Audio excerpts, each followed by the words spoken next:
Welcome to the J. Scott Outdoors podcast. We are here on the banks of a no-name lake. I've got Cody Nelson. We're in Colorado. We're at my place here, and got the Roaring Fork River in the background. I'm not leaving. You're not leaving.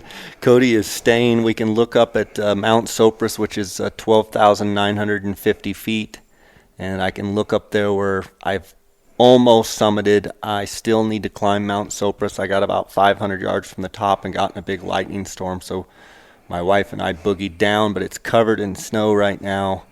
Cody, we've got you here for a few more hours. I want to cover some more questions with podcast listeners. I put it out there to the listeners like I usually do to get people to ask any glassing questions, any optics questions. I've been calling you for years, even before you were with Go Hunt. I've been calling you the glassing guru, and I've called you that for probably 15 or 18 years. Probably pretty long time.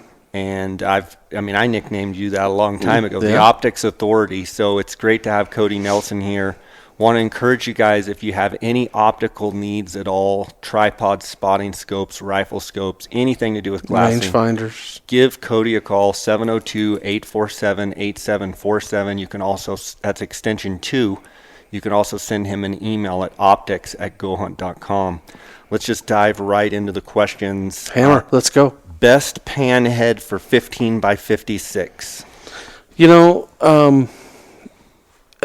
been, in this last year, I've come to like the Suaro VA5. I don't think there's a better head on the market for the price. You're talking about $165, $164.99. It's a 100%, ultra compact fluid head. Jay, you'll know what I mean by I say this. I think that this is actually a better head than the old 701 HDV, which is saying a lot. Which I still have on one of my tripods.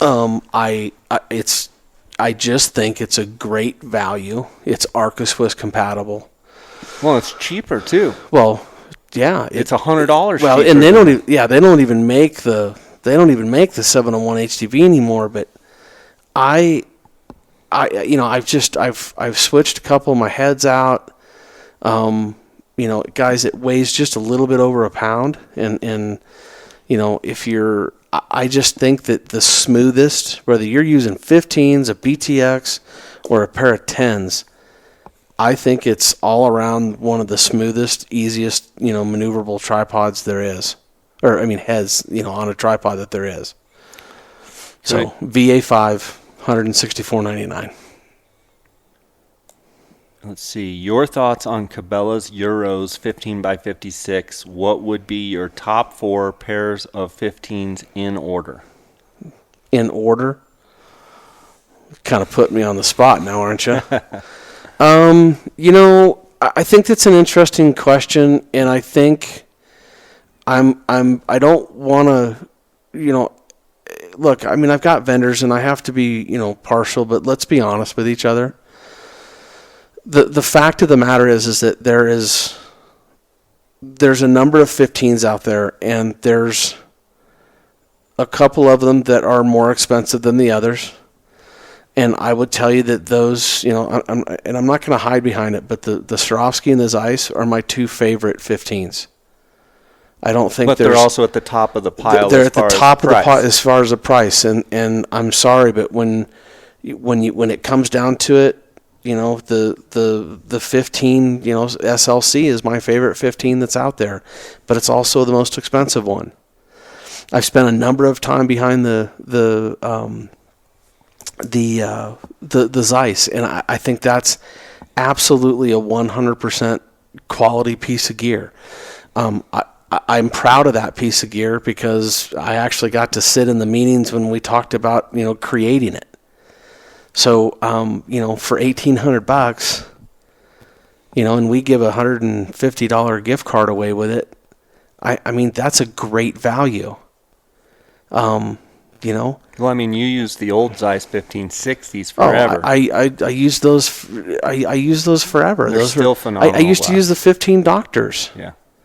I mean, those pieces of glass back in the day were as good as it got. But the Kaibab 15 from Vortex, they don't make it anymore. But that was for paying $1,300, that was a great piece of glass. I think you have to really look at what you're trying to do. The loopholed 15 that we sell, that's a good piece of glass. By the way, the Vortex now is an 18 by 56. But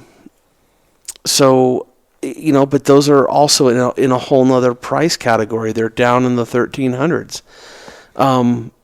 As to the guy's question about the Cabela Euros, the Cabela Euros are a great piece of glass. I'm not going to lie to you. I mean, it is what it is.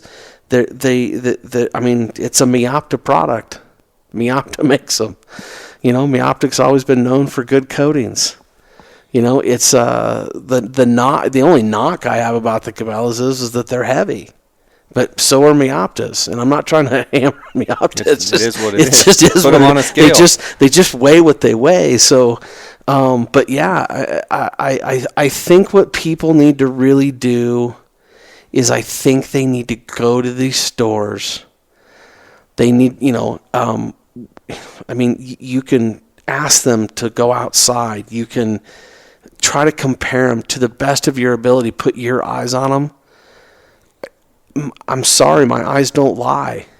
I know what works and what allows me to glass for 10 hours a day.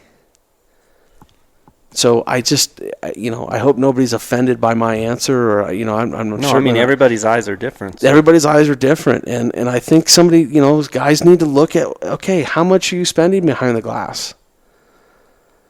I mean, are you a guy that's going to spend, 60, 80, days a year behind them?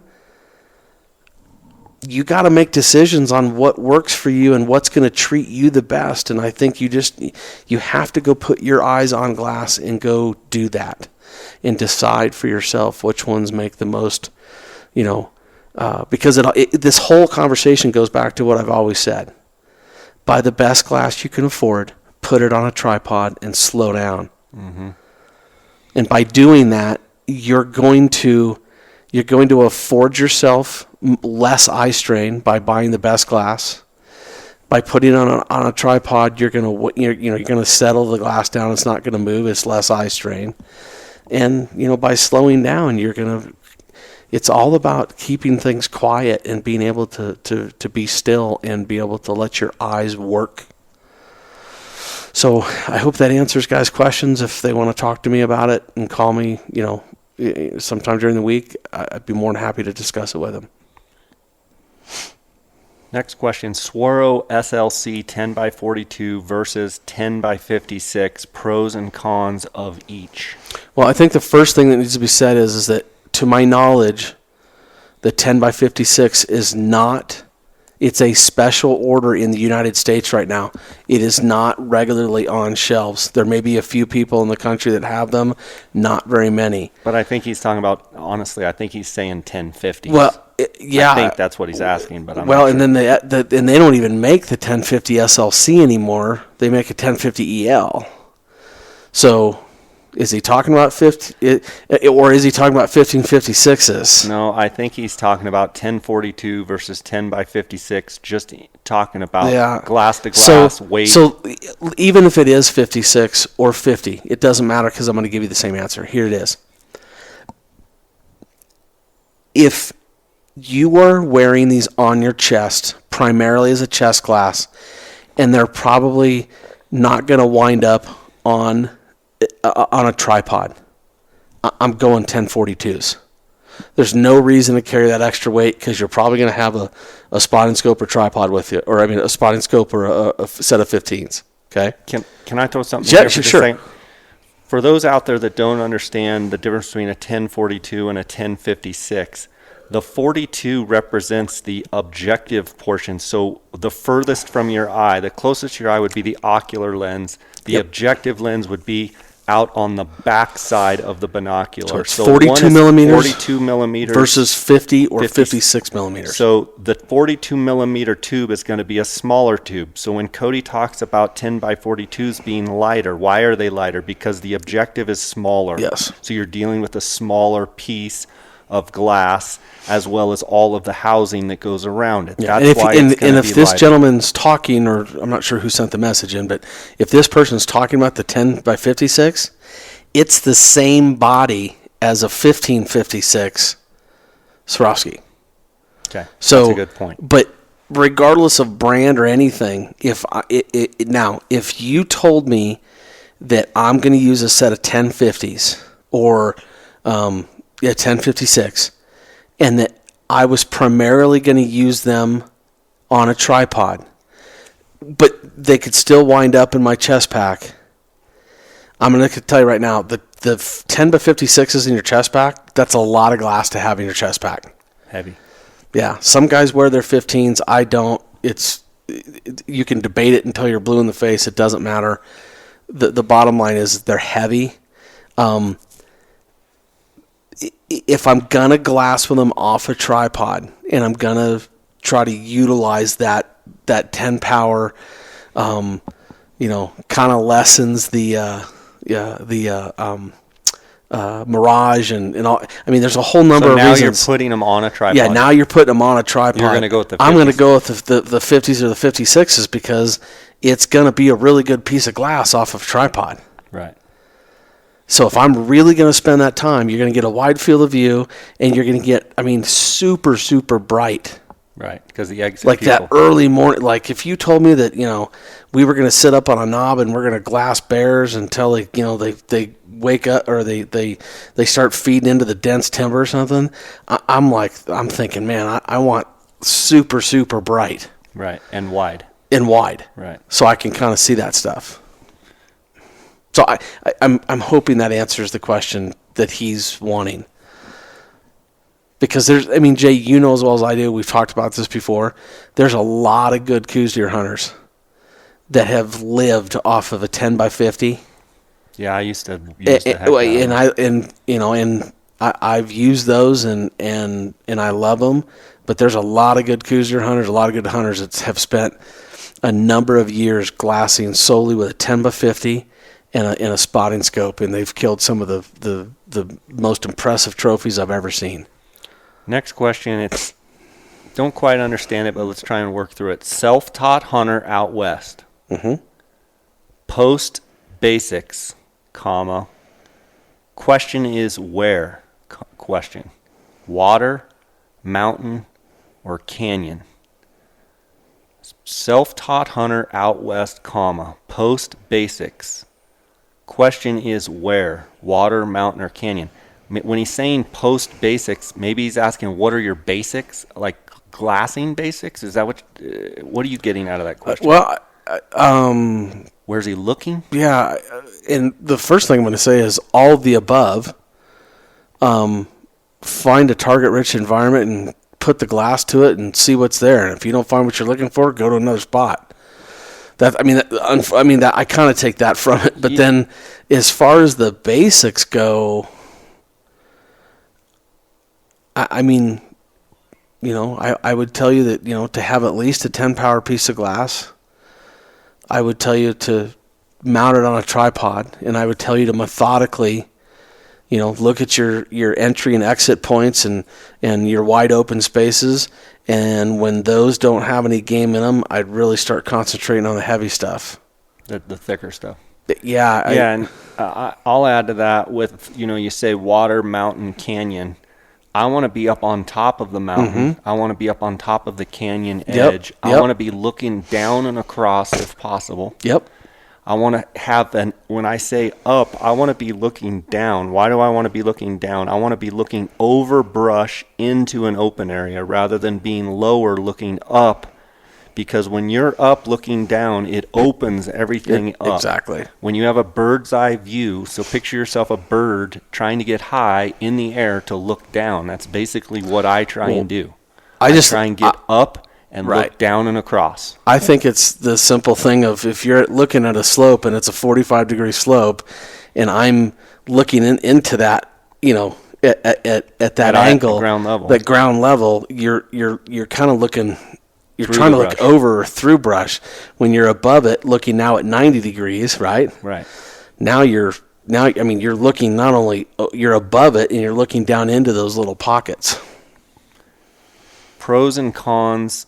Speaking of which, how many times have we literally been in different positions, one lower, one higher, and you're saying, I'm looking right where you're telling me to look, and I can't see that deer. Yeah. But the guy that's 5, 6, 7, 8, 1,000 feet above him is like he's in plain sight. He's laying out in the sun. Yeah, yeah. To me, elevation is everything. Get as high as you can.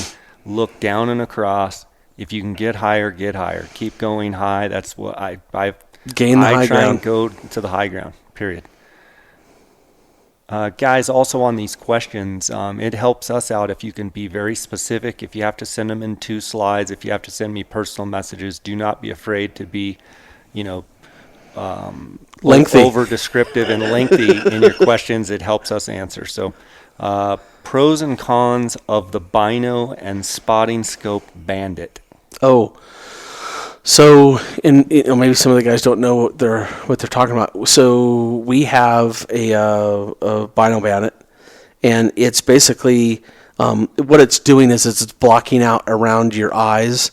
It's blocking out the ambient light. Okay. So in other words, if I think I know what they're talking about, it's like it's a neoprene sleeve that goes around your eyepieces, your eye cups. Right.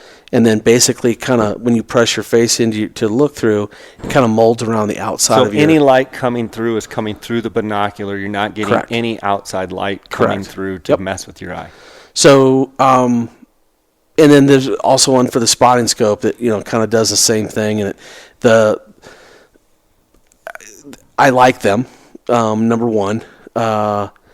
If anybody's ever glassed with me, they'll notice that 9 times out of 10, they have my head cocked, my hat cocked over to one side and blocking the light. And there are still times I do that. And here's what I'll take away from this. I think that they're absolutely 100% worthy products.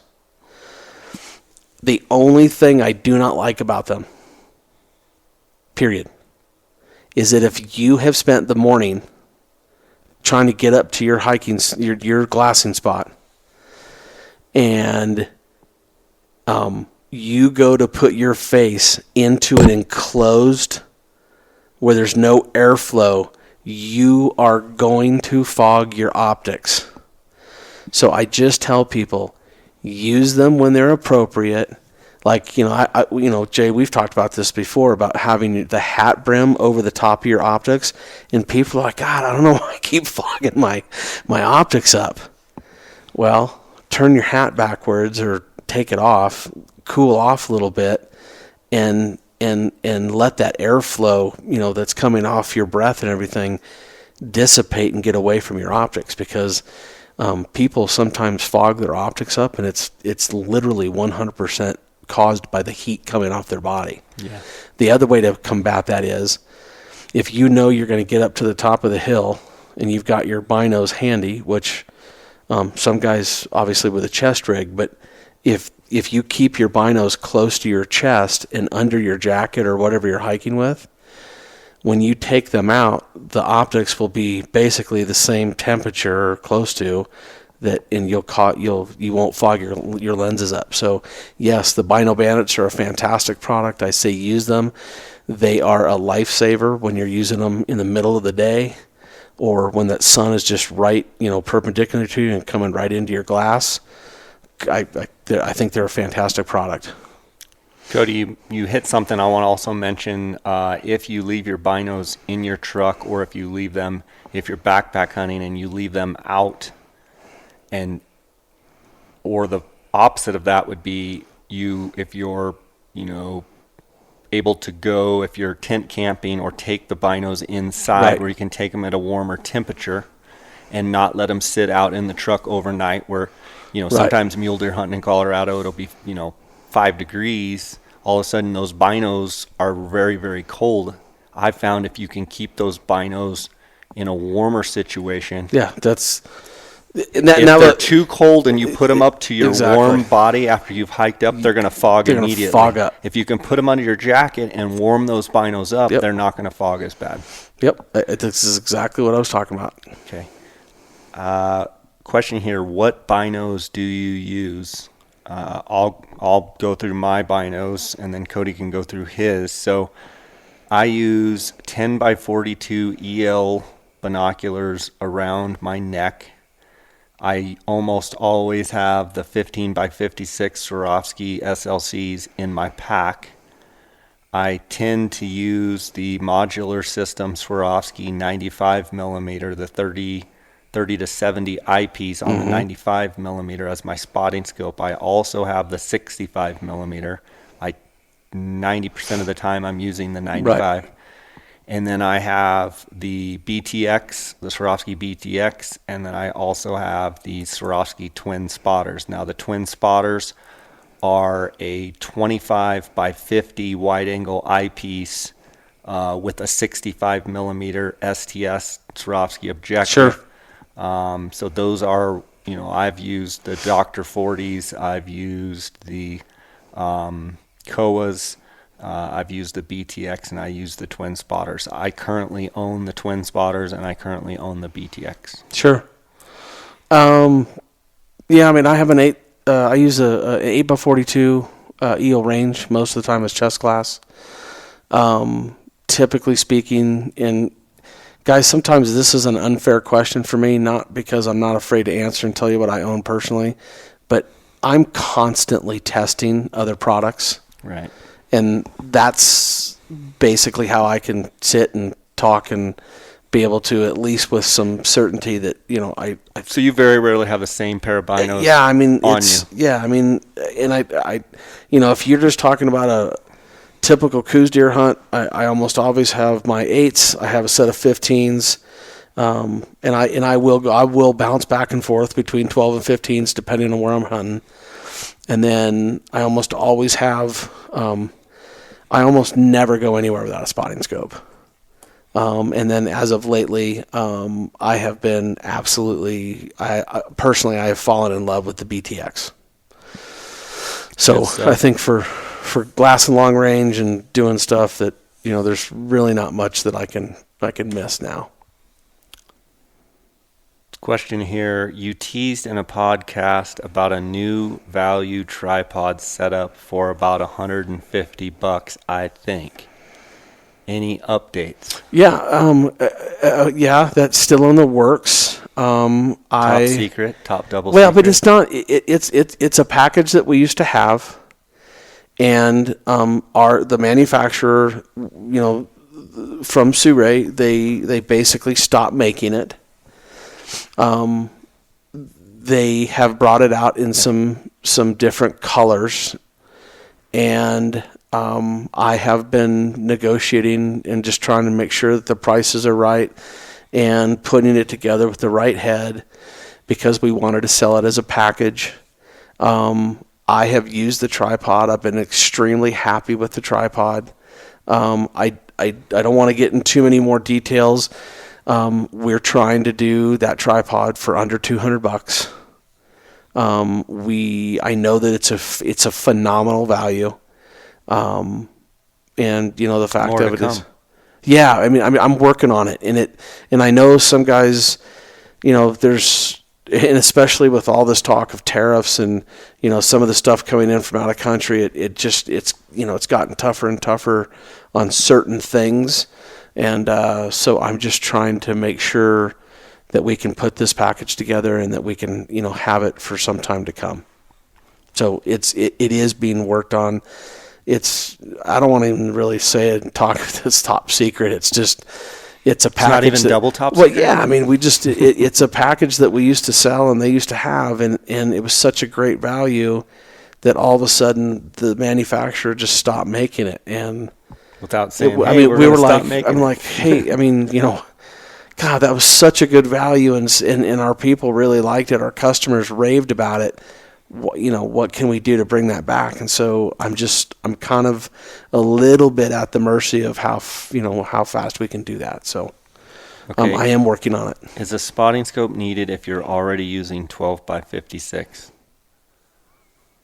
Well, I would personally say that there's always room for a spotting scope. Yeah. And I would add 12 by 56s are great. Yeah. But when you're trying to really define and really Yeah. try and measure up a trophy animal, and whether you're judging body size, whether you're judging, trying to count rings on a sheep and count annuli, or if you're trying to look at, a coos deer rack. Is it possible he could be talking about 15s? He says no, it's 12 by 56. Okay, and the reason I ask is because does it matter whether it's 12 or 15? Yeah, no, because here's the thing, I get a ton of questions on email that talk about, well, I hate spotting scopes, or I don't, or maybe they do or they don't, and they're just trying to find out, would a 15 help their long range glassing? And I'll absolutely say yes.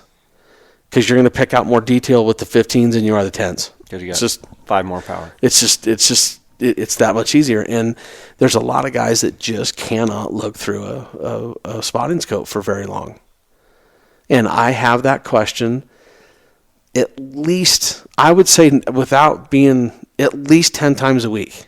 Right. I will get guys that they're like, man, I'm just fighting this whole thing with the eye cups, and you go through the whole thing with them, and then you say, well, what if I told you that you could, see a lot more game and be more efficient if you used your binos, and then used your spotting scope to verify and to look at a certain slope, but normally you're looking 85% of your time, and I also get the same number of people that come back and go, man, I really put that to use this year, and it changed the way that I hunted. Yeah.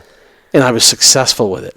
Well, I think something to add, too, with this question of, is a spotting scope needed if you're already using 12 by 56? I mean, if you're strictly a meat hunter, you're hunting cow elk, you're hunting antlerless deer, you don't have any, you're not sheep hunting, you don't have any reason to be trophy field judging, trying to get a better look. Is it a 3-point, a 4-point? Is it a 320 bull, a 340 bull? How long are his eye guards? If you're just looking for animals, if it's brown, it's down. 1256 can be fine, and you don't need anything, and you basically just want to have, be able to spot them and go kill them. Fine. But if you're doing any trophy field judging at all, if you're doing any sort of aging, I mean, I just think a spotting scope is paramount. Yeah, I almost never go anywhere without one.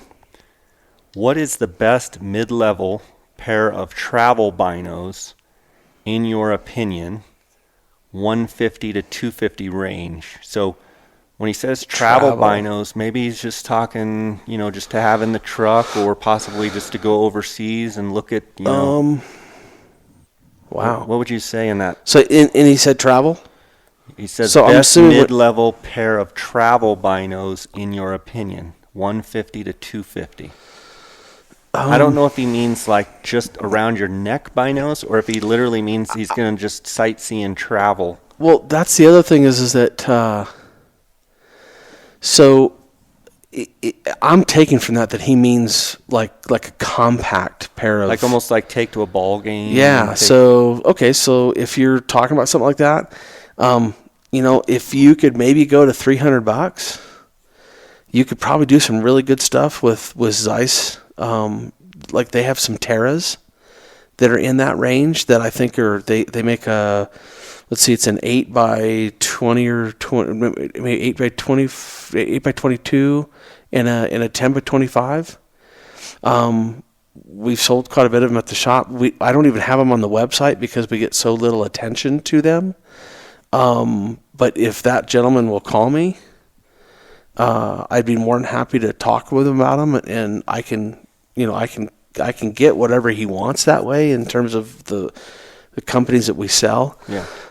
But the Terras, I sold a set to a guy. I sold a couple of them right about the end of the show season, and both of those, they worked out great and got great reviews on them. And so I would tell them the Terra EDs. I think they're 10 by 25s. Desert muley hunt this fall currently only have Vortex 10s. What's my next purchase? 15s? Question mark. Desert muley hunt. I would go with 15s. I would go with 15s as well. Yeah, I would go to a 15 power, put it on a tripod, and You still use your 10 Vortex around your neck. Go with the 15, throw them in your pack, mount them on a tripod, and go to work in those desert muleys. Recommendations for tripods. Let me go back to there's 4 questions that I think you really need to answer. Number 1 is are you talking carbon fiber or aluminum? Number 2, flip lock versus twist locks. Number 3, do I want to be able to stand or sit? And really, stand or sit really kind of leads itself into, do I ultimately want, ultra lightweight or medium weight to heavy? We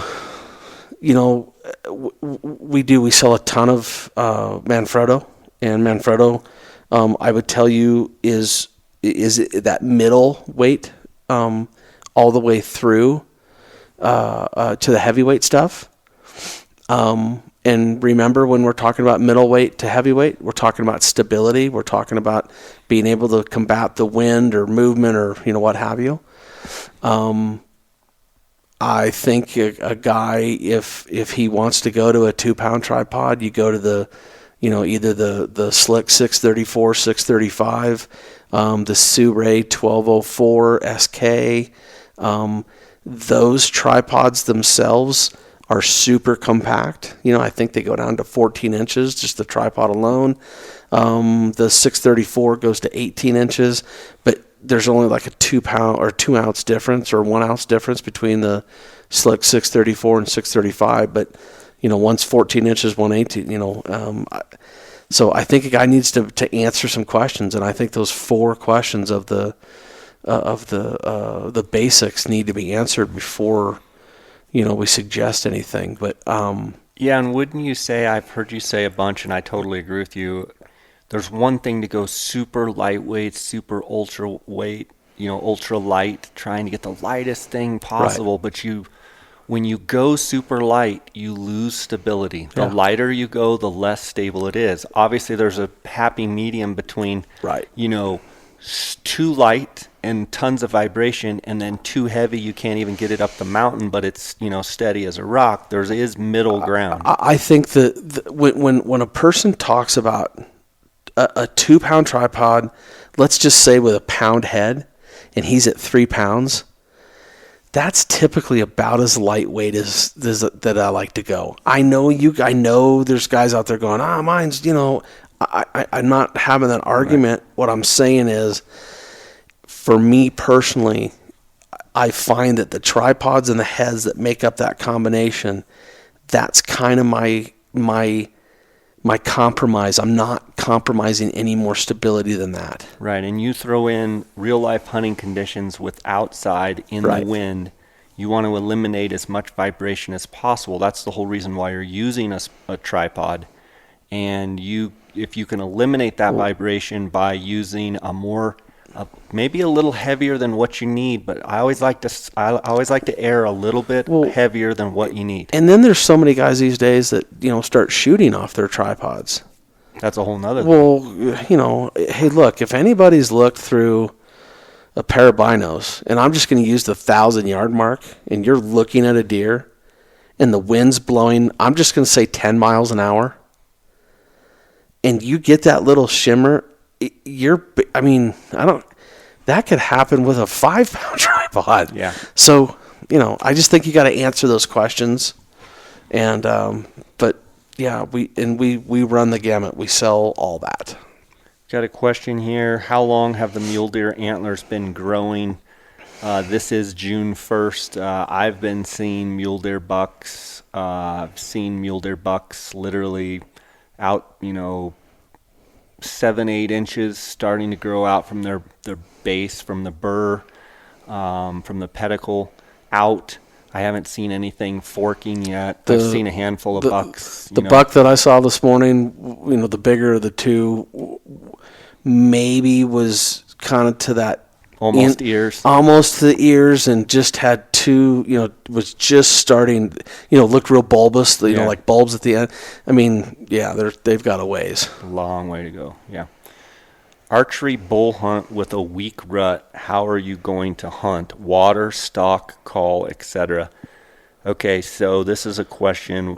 Archery bull hunt with a weak rut. How are you going to hunt? Water, stalk, call, etc. Well, are we talking Arizona? Are we talking New Mexico, Colorado, Utah? Where are we elk hunting? That would be the first question I'd ask. Let's just assume it's Arizona. A weak rut. I'm going to get up high. I'm going to glass. I'm going to try and pattern them. I'm going to try and figure them out. That may mean that I don't hunt for a few days. I'm just up glassing, trying to figure out the bull that I want to shoot. What's he doing? Where's he going? How's he entering the trees? Where's he leaving the trees? How does he come back in every afternoon? Yep. And trying to study everything about it. That's one. How about this little nugget of information? You're going to laugh at this one. How about looking at them with your glass and trying to figure out and kind of knife in on them, as opposed to going and getting right in their kitchen and start blowing your calls? Because at a certain time, if you're not hearing them bugling and they're not going crazy and it's not quote unquote the feeder, I think that's one of the biggest mistake guys make, is they just start pounding on them and blow them out of the country because they're so enamored with the fact that they want to hear an elk respond to their call, which believe me, I think it's one of the coolest things you can do in the woods. But we're sitting here in my living room. Pattern them. Yeah, pattern them. We're doing a podcast. If someone comes bursting through the door right now and, hey guys, let's party, we're going to probably look at them like, hey, we're doing a podcast here. But, maybe at 8 o'clock tonight when the TV's on and people are over and someone says, hey guys. And well, at that point it's like, come on in. So it's, I see what you're saying is don't just drive into them and just fire away. I think guys, if you're that well patterned and you've got the wind right and what they're doing, you're gonna know they're there. Right. So I just pattern them. Pattern them is one thing. I'm not a water guy, Jay.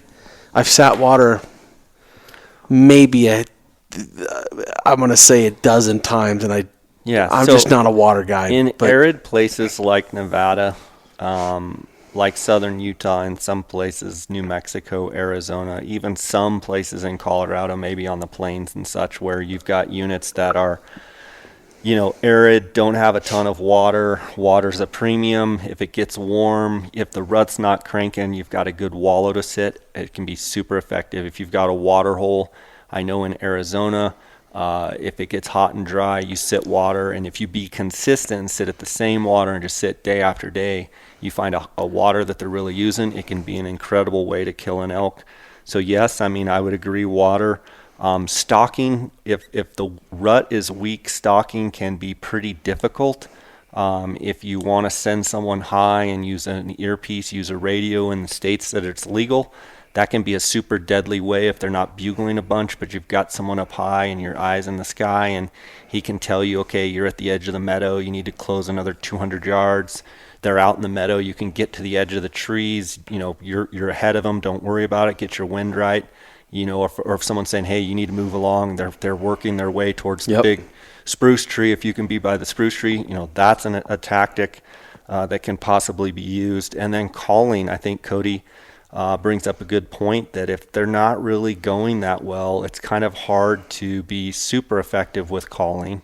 Although I've seen it where if you come in with the right attitude and the right temperament and blowing soft calls and quiet, just kind of if they're going crazy, you go crazy. If they're just kind of subtle and quiet, then I think that's absolutely correct. You kind of just take their temperature. We've all heard that a million times. Take their temperature, see what they're doing, and try and play into that hand. I think that those are some tips that I would give. We've got a question here.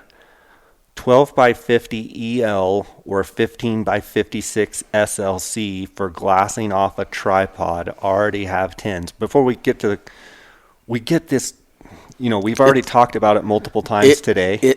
So it's on the forefront of people's minds. 10s, 12s, 15s. what should I they think use? this is a simple Glassing off a scenario. tripod. Me personally, you've already got 10s. I'm sorry. There is nothing that I can't do with a set of 10s that you're doing with your 12s. Right. I have a little bit wider field of view. You have a little bit more power. There's a trade-off there. I may have to slow up and find things that are a little bit more distant, but yet I may find things moving that you can't see in your field of view. So with that being said, if I already had 10s, I would jump to the 15s. I think now, if you have 8s and you want to jump to 12s, I get it. So the question that he's asked, he's probably not going to go and get rid of his 10s and buy 8s to get 12s, but I would just tell him real simply, if you've already got 10s, buy the 15s. Yeah. For me. 100%, I would agree with that. Totally agree with that. Well, Cody, that concludes our questions here. I want to thank you for spending time with us. I want you to have a safe drive home. I want to encourage the listeners to reach out to Cody at 702-847-8747. Excuse me, I just lost my train of thought. That's all right. Extension 2, you can also email him at optics@gohunt.com. Want to reiterate that Cody spends every single day answering emails and talking on the phone to customers. I mean, that's what you love. That your passion is talking optics, talking glassing with people, helping them make the right decision to pick out glass. Yep. And I talk to the most experienced people that you can ever imagine and learn things. And we figure out the best scenario for them, and all the way down to the guy that has never hunted before in his life.